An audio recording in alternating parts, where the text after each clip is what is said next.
अस्सलाम वालेकुम दोस्तों, आज हम प्रीडेटर फ्रेंचाइज की न्यू मूवी प्रे को एक्सप्लेन करने जा रहे हैं जो हाल ही में रिलीज़ हुई है और बहुत कमाल की मूवी है।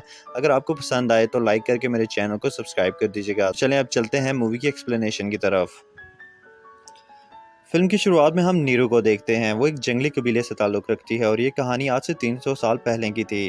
वो अपना काम ख़त्म करके हिरन के शिकार पर निकलती है और इसका डॉग सीरी भी उसके साथ होता है। वो दोनों मिलकर एक हिरन का शिकार कर रहे होते हैं, मगर वो हिरन का शिकार नहीं कर पाते क्योंकि नीरू कोई एक्सपर्ट शिकारी नहीं होती और सीरी की दुम भी एक ट्रैप में फंस जाती है। फिर नीरू उसकी दुम उस ट्रैप से निकालकर उस पर कोई जड़ी बूटी लगाती है। इतने में नीरू को कोई अजीब सी आवाज़ सुनाई देती है। फिर नीरू उस आवाज़ का ताक़ुब करते हुए आसमान की तरफ देखती है जहाँ पर एक स्पेसशिप होती है। अगले सीन में हम नीरू के भाई ताबे को देखते हैं जो कि एक शिकारी होता है और वो अपनी बहन नीरू को तीर चलाना सिखा रहा था। इसी दौरान नीरू अपने भाई को सब कुछ बताती है जो उसने आसमान पर देखा था और साथ कहती है कि वो शायद कोई हमारे लिए खतरा साबित हो सकता है।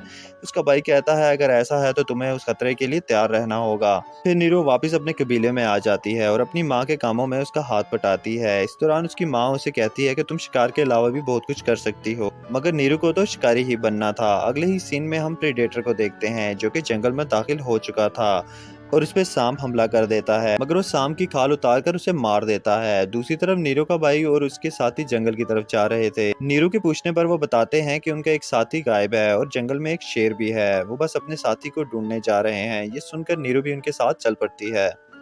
अब जंगल में नीरू एक बड़े से पाँव के निशान को नोटिस करती है और सांप की खाल उतरी हुई भी देखती है।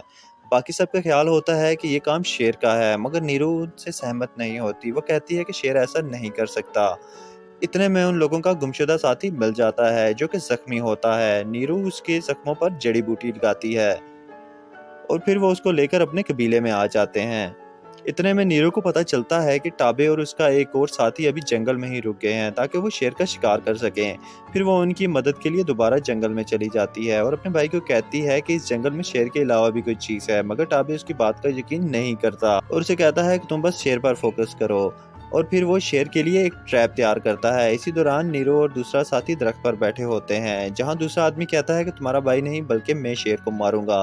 और इसी दौरान ही उस पर शेर हमला कर देता है और फिर वो नीरू की तरफ भी बढ़ने लगता है, मगर नीरू उस पर अटैक करती है जिसके बाद नीरू दरख्त से नीचे गिर जाती है और बेहोश हो जाती है। अब नीरू की आंख उसके कबीले में खुलती है जहां उसकी माँ उसे बताती है कि तुम्हें टाबे यहाँ पर लेकर आया है। फिर हम टाबे को देखते हैं जो कि शेर का कटा हुआ सर कबीले वालों के सामने लाकर रखता है, जिससे सब खुश होकर टाबे को हीरो बना देते हैं और उसे शिकारियों का लीडर भी बना देते हैं। मगर ये बात नीरू को अच्छी नहीं लगती क्योंकि उसने शेर को मारा था, मगर टाबे नीरू को कहता है कि तुमने सिर्फ हमला किया था, इस शेर को मैंने मारा है।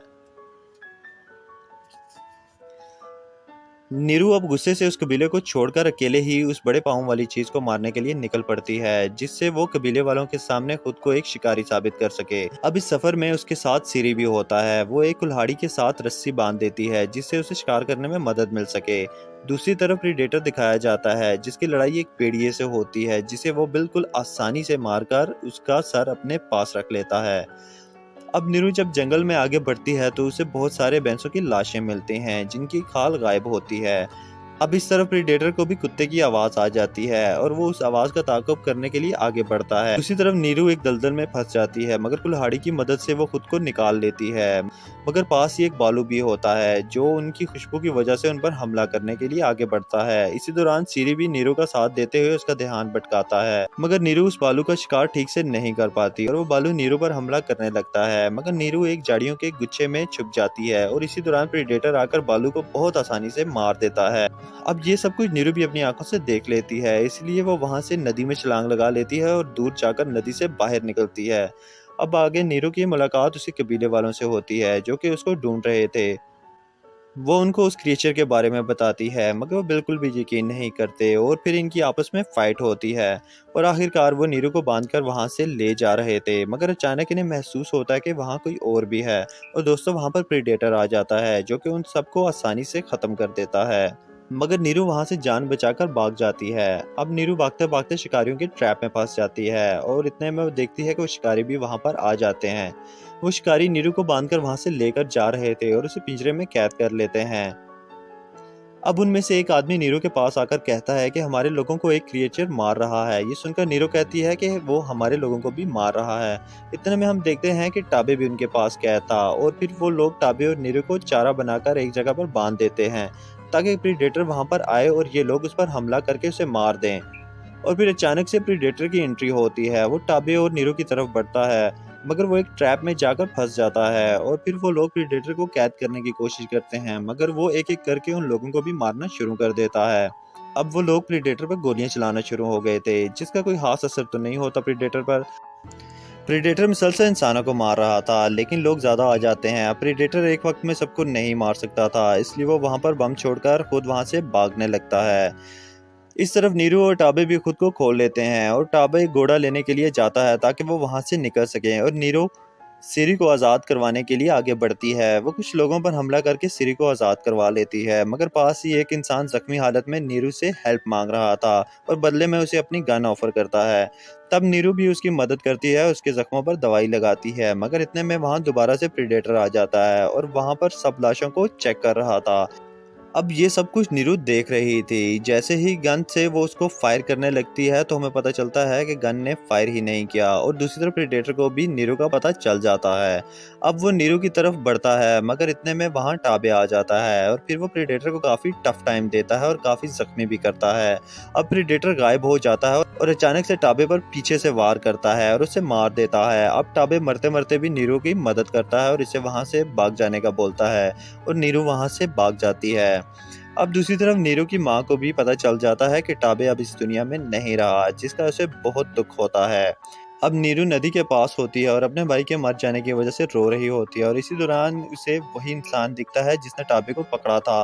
तब नीरू उसके पास जाकर उसे जोर से मारती है, जिससे वो शख्स बेहोश हो जाता है और नीरू उसकी एक टांग को काट देती है। वो शख्स एक गन उठाता है अब नीरू को मारने के लिए, मगर उसमें गोलियां नहीं होती। इधर नीरू भी उसको अपने भाई की मौत का जिम्मेदार कहती है, जैसा कि उन लोगों ने इनके साथ किया था। अब नीरू ने प्रेडेटर को मारने के लिए एक प्लान बनाया होता है। वो एक ऐसी जड़ी बूटी खाती है जिससे उसका जिस्म ठंडा पड़ जाता है ताकि प्रेडेटर उसे देख ना पाए। अब बिल्कुल ऐसा ही होता है, प्रेडेटर को नीरू दिखाई नहीं देती और वो उस शख्स को मार देता है जो चारे के तौर पर इस्तेमाल हुआ था। उसके बाद नीरू पीछे से प्रीडेटर के सर पर गोली मारती है, जिससे प्रीडेटर का हेलमेट गिर जाता है। अब नीरू को पता था कि प्रीडेटर अपने हेलमेट के बगैर काफी कमजोर हो जाता है, क्योंकि उसने ये बात टाबे और प्रीडेटर की फाइट के दौरान नोट की थी। इसलिए वो उसका हेलमेट उठाकर वहां से निकल जाती है और उस हेलमेट को एक जगह पर रख देती है और आसपास ट्रैप लगा देती है। अब प्रीडेटर नीरू का पीछा करते हुए उसके पीछे आ जाता है और उसी जगह पर पहुंच जाता है। नीरू के लगाए हुए ट्रैप की वजह से वो काफी जख्मी हो जाता है और नीरू भी उसको पीछे से हमला करती है, और जब प्रेडेटर हमला करने लगता है तो उसका हाथ एक दरख्त से अटक जाता है। इस चीज का फायदा उठाते हुए नीरू उसका हाथ काट देती है। इसके बाद प्रेडेटर काफी गुस्सा होकर नीरू पर हमला करता है, मगर नीरू उसके हमलों से बचती है और रस्से से उसे बांधकर दलदल में धकेल देती है, मगर वो उस दलदल से बच जाता है और अपने एरो से नीरू पर निशाना बनाकर फायर करने लगता है। तो हम देखते हैं कि उसके हेलमेट का निशाना प्रीडेटर पर ही था, जिसकी वजह से वो एरो मुड़कर प्रीडेटर के सर पर लगता है, जिससे वो मारा जाता है। और अगले सीन में हम देखते हैं कि नीरू उसकी खोपड़ी को लाकर कबीले के सरदार के सामने रखती है और फिर वो शिकारियों की अगली लीडर बन जाती है, और इसी के साथ मूवी भी एंड हो जाती है। तो गाइस, कैसी लगी आपको मूवी? अगर अच्छी लगी हो तो मेरी इस वीडियो को लाइक करके मेरे चैनल को जरूर सब्सक्राइब कीजिएगा, क्योंकि मैं आपके लिए ऐसी ही मूवीज लाता रहता हूँ। तब तक के लिए खुदा हाफिज।